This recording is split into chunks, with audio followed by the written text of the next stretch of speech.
if someone is lacking a belief or confidence, do you have any exercises or suggestions that can help them kind of go on a journey? Well, I think the first thing is being able to acknowledge what you're good at, like what you're proud of, being able to actually say nice things to yourself. Because too much in their head, we're picking on all the things we're not good at. We wish we would change. And, a toxic trait I would often get into when I was an athlete was around comparing myself to other people and other people in my position who I was competing against to make a team. I'd be like, she's fitter, she's stronger, she can do this better. And so then I would try and change my whole training program to be like what their body needs and not what my body needed. And I wish if I had gone a step back and told my, young athlete self that, like, just stay in your own lane, like you're okay where you are, rather than always trying to be like everybody else or aspire to get their results.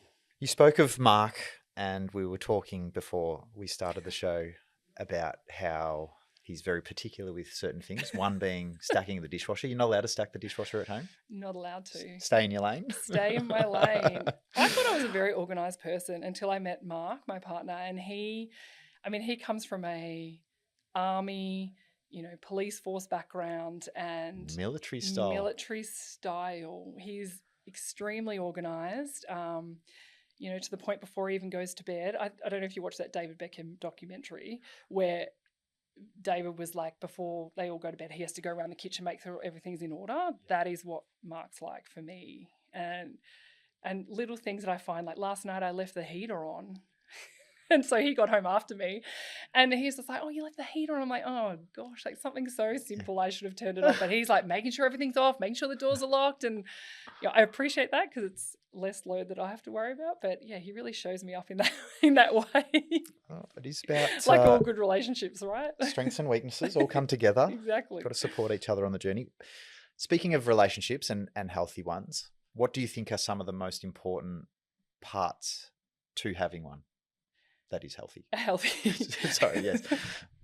Well, communication, yes, definitely. But when things aren't going well, like being able to find a way to have that conversation that is at a productive time, not just when it might suit you, but also being aware of, where your partner is at and how they're feeling and when to actually have some of those trickier conversations.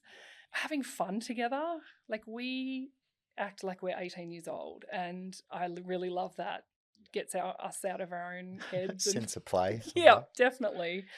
And just what I'm really feel grateful for is that Mark and I are very much, and not, I guess, traditional roles of what a male or female would play in a relationship, in that we are very 50-50 in what we do. And he's very much a parent that is, with our daughter just as much as I am. And, he works, yes, full time, but we move around and maneuver our lives to make sure that both of us have the ability to be able to work full time and also be at home and, make those sacrifices for each other.